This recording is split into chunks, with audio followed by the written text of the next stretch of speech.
ஸ்ரீ குருப்யோ நமக. குருர் பிரம்மா குருர் விஷ்ணுர் குருர் தேவோ மகேஸ்வரக குரு சாட்சாத் பரம் பிரம்ம தஸ்மை ஸ்ரீ குரவே நமக. சதாசிவசமாரம்பாம் சங்கராச்சாரிய மத்தியமாம் அஸ்மதாச்சாரிய பர்யந்தாம் வந்தே குரு பரம்பராம். குரவே சர்வலோகானாம் விஷஜே பவரோகிணாம் நிதயே சர்வவித்யானாம் தட்சிணாமூர்த்தயே நமக. ஸ்ருதிஸ்மிருதிபுராணானாம் ஆலயம் கருணாலயம் நமாமி பகவத்பாதம் சங்கரம் லோகசங்கரம். सदात्मध्याननिरतं विषयेभ्यः पराङ्मुखं नौमि शास्त्रेषु निष्णातं चन्द्रशेखरभारतीं. विवेकिनं मगाप्रज्ञं धैर्यौधार्यक्षमानिधिं सदा अभिनवपूर्वं तं विद्यातीर्थगुरुं भजे. भारतीकरुणापात्रं भारतीपदभूषणं भारतीपदमारूढं भारतीतीर्थमाश्रये. विद्याविनयसम्पन्नं वेदरागं विवेकिनं वन्दे वेदान्ततत्त्वज्ञं विदुशेखरभारतीम्. அனைத்து பெரியோர்களுக்கும் நீலாயதாட்சிகுமாரின் நமஸ்காரங்கள். பிரதி குருவாரம் நம்ம சிங்கேரியில் சங்கரை பத்தி கேட்டுருக்கோம். குருநாதரோட பேரருள்ள இந்த காவியத்தின் நூலாசிரியர் திரு கே நாராயணசுவாமி அவர்கள். இவர் எழுதிய புத்தகத்தின் ஒவ்வொரு வரிகளையும் நாம் அனுபவிச்சு கேட்டுருக்கோம். பிரதி குருவாரத்திலையும் போன வாரத்தின் தொடர்ச்சியைத்தான் தொடர்ந்து கேட்கப் போகிறோம். 80வது வாரமாக நாம வித்யாரண்யரை போல மற்றொரு சத்குருவை பத்தி கேட்டுருக்கோம். சிங்கேரி ஸ்ரீ சாரதா பீடத்தில் 33வது குருவாக விளங்கியவர்தான் ஸ்ரீ சச்சிதானந்த சிவ அபினவ நிருசிம்ம பாரதி மகாஸ்வாமிகள்.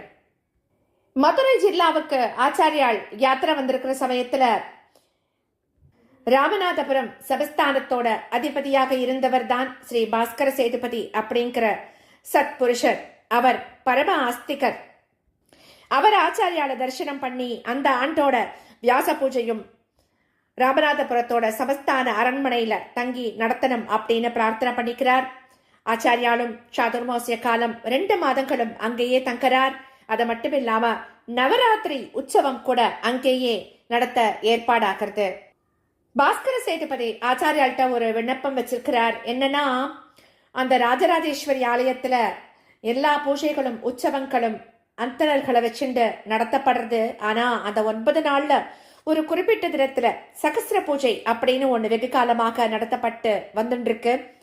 அன்று எல்லா பூஜைகளும் முடிந்த பிறகு 1000 ஆடுகள் அம்பாளோட எதிரில் பலியாக்கப்படும் நிகழ்ச்சி. அது பல தலைமுறைகளாக நடந்து கொண்டிருக்கிறது. இந்த கொடூரமான பூஜையை நிறுத்தனம் அப்படிங்கிறது தான் அவரோட கோரிக்கையா இருந்தது. ஆச்சாரியாலும் அதுக்கு நிதானமா பதில் கொடுக்கிறார். அம்பாள்கிட்ட வைக்கிறேன் உங்க கோரிக்கைன்னு சொல்றார். அம்பாளும் அந்த கோரிக்கைய நல்லபடியா நிறைவேற்றி கொடுக்கிறார். அந்த ராமநாதபுரம் ஜில்லால தன்னுடைய முகாமை முடிச்சுண்டு யாத்திரையை தொடங்கும் முன் ஸ்ரீ ஆச்சாரியால் செய்த மற்றும் ஒரு செயல், விஜயநகரத்துல ஹரிஹரராயனுக்கு பட்டாபிஷேகம் செய்து வைத்தவுடன் ஸ்ரீ வித்யாரண்யர் செய்த செயலை ஒத்ததாகத்தான் இருந்தது. அதைத்தான் நாம இன்னைக்கு கேட்க போறோம். ஸ்ரீ பாஸ்கர சேதுபதியின் உயர்ந்த நற்குணங்களை பற்றி ஸ்ரீ ஆச்சாரியால் நன்னா கேள்விப்பட்டு அறிந்தும் நேரில் பார்த்தும் ரொம்பவும் சந்தோஷம் அடைகிறார். அதை பற்றி ஸ்ரீகண்ட சாஸ்திரியும் விசேஷமாக எழுதி வச்சிருக்கார். ராமநாதபுரம் ஸ்ரீ பாஸ்கர சேதுபதி வெகு மேதாவியாக இருந்தார். அவருடைய கொடையை போல எங்கும் கண்டதும் இல்லை, கேட்டதும் இல்லை. தம்மிடம் இருந்த தனத்தில் 3/4 வீசம், அதாவது 16 பாகத்துல 15 பாகம் தர்மத்துக்கு தான் செலவு பண்ணிட்டு வந்தார் அப்படின்னு தாராளமா சொல்லலாம். வெகு சகஜகமாக இருந்த அவருடைய உதாரதைக்கு அவருக்கு இருந்த வருமானம் போதாததாக தான் இருக்கு. அதனால கடன் ஏராளமாக சேர்ந்தெடுத்து பரம்பரையாக வந்த ராஜ்யம் பிற்கால சந்ததியருக்கு நிற்குமா அப்படிங்கிறது சந்தேகமாயிடுது அப்படின்னு எழுதியிருக்கார் அவர் அந்த புத்தகத்துல. அந்த நிலைமை ஸ்ரீ ஆச்சாரியாளுக்கு தெரிய வருது. ஸ்ரீ பாஸ்கர சேதுபதியோட உதார ஸ்வபாவத்தையும் செயல்களையும் வெகு விதரணையாகவும் பெரும் போக்காகவும் தாராளமாகவும் அவர் நடத்தி வைத்ததையும் ஸ்ரீ ஆச்சாரியால் கவனிச்சுண்டு வரார். மற்றவர்களுக்கு புலப்படாத சமஸ்தானத்தின் நிதி நிலைமையை பற்றியும் ஆச்சாரியால் ஊகிச்சுண்டுட்டார். தாம் மீண்டும் யாத்திரையை தொடங்கும் முன் நிலைமை சீர்திருத்துவதற்கு ஒரு வழி செஞ்சுவிடணும் அப்படிங்கிறது தன்னோட கடமையா அவர் தீர்மானம் பண்ணிக்கிறார். ஏன்னா பல மாதங்களாக அரசருடைய ஆதித்யத்தை அனுபவிச்சுட்டு வந்தவர் இல்லையா அவர். உடனே ஒரு நல்ல தினம் நல்ல வேளை இதையெல்லாம் நிர்ணயம் செஞ்சுட்டு ஸ்ரீ பாஸ்கர சேதுபதிக்கு அழைப்ப விடுக்கிறார். தினந்தோறும் ஸ்வயமாகவே குடும்பத்தோட வந்து தரிசனம் பண்ணி கொண்டிருந்த அரசருக்கு ஸ்ரீ ஆச்சாரியாவிடமிருந்து அப்படி ஒரு விசேஷமான அழைப்பு வந்தது ரொம்பவும் ஆச்சரியமா இருக்கு. உடனே விரைவில் வந்து நமஸ்காரம் பண்றார். ஆச்சாரியால் அவரை அருகில வந்து அமரச் சொல்றார். அப்போ ஆச்சாரியால் சொல்றா, ஹே ராஜனே, உன்னுடைய விசேஷமான ஆதித்யத்தை நீண்ட நாட்கள் அனுபவிச்சு சந்தோஷம் அடைந்துள்ளோம். தாங்கள் கர்ணனுக்கு நிகரான தானசீலராக இருந்து கொண்டிருப்பதை நிதர்சனமாக கண்டோம். யார் எதை கேட்டாலும் உடனே எடுத்து கொடுத்துவிடும் உங்கள் உதார ஸ்வபாவம் மிகவும் ஆச்சரியமானது. ஆனால் அதுவே உங்களிடம் விசேஷமான ஒரு குருதட்சணையாக கேட்கும்படி எம்மை தூண்டுகிறது அப்படின்னு சொல்றார். அந்த சமயத்துல அதை கேட்டதும் மன்னருக்கு உண்டான சந்தோஷத்துக்கு ஒரு அளவே இல்லை. அவர் சொல்றார், இந்த சமஸ்தானம் தங்களுடையது, அதற்குள் அடங்கிய எதையும் குருதட்சணையாக தந்துவிட சித்தமா இருக்கே அப்படின்னு சொல்றார் பாஸ்கர சேதுபதி. சேதுபதி, நாளை நல்ல சுபதினமாக இருக்கு. ஸ்ரீ சந்திரமௌலீஸ்வரரின் பூஜை முடிந்து தீர்த்த பிரசாத விநியோகம் ஆனவுடன் உங்கள் சபா மண்டபத்திற்கே நாம் வருவோம். உங்கள் பத்தினி, புத்திரர், முக்கிய பந்துக்கள், அதிகாரிகளும் அங்கு பிரசன்னமாக இருக்கட்டும். ஊரில் உள்ள பிரமுகர்களும் அங்கு வரலாம். அப்போது குருதட்சணையை நீங்கள் அளிக்கலாம் அப்படின்னு சொல்லிட்டு அவரை அழைப்பிச்சு வச்சுடுறார். மறுநாளைக்கு காத்தால மன்னரின் சபா மண்டபம் நிறைஞ்சு வழிகிறது. மன்னரும் குடும்பத்தினரும் ஸ்ரீ சந்திரமௌலீஸ்வரரை தரிசனம் பண்ணிட்டு தீர்த்த பிரசாதத்தை வாங்கிண்டு ஸ்ரீ ஆச்சாரியால அழைச்சு கொண்டு சபா மண்டபத்திற்கு வரா. ஸ்ரீ ஆச்சாரியால உயர்ந்த பீடத்தில் அமரச் செய்து பாத பூஜை எல்லாம் பண்றா. முறைப்படி அவரை நமஸ்காரம் பண்றா எல்லாரும். ஸ்ரீ ஆச்சாரியாளுக்கு முன்னாடி பழங்கள், புஷ்பங்கள், தேங்காய், சர்க்கரை, கற்கண்டு அப்படின்னு தட்டு தட்டாக சமர்ப்பணம் பண்ணப்பட்டிருக்கு. கைகண்ட வெள்ளி நாணயங்கள் நிறைந்த பெரிய தட்டோட ஸ்ரீ பாஸ்கர சேதுபதி காத்துருக்கார். அப்போ ஆச்சாரியால் சொல்றா, பாஸ்கர சேதுபதி, இவையெல்லாம் இருக்கட்டும், ஆனால் நாம் கேட்க போகும் தட்சிணை மிகவும் விசேஷமானது. அது என்ன என்பதை சொல்லலாமா அப்படின்னு கேட்கிறார். சேதுபதி தம் கையில் வைத்திருந்த தாம்பாளத்தை ஸ்ரீ ஆச்சாரியால் முன்னால வச்சுட்டு கைகூப்பி நிற்கிறார். அப்போ ஆச்சாரியால் கேட்கிறா, என்ன கேட்கிறா தெரியுமோ?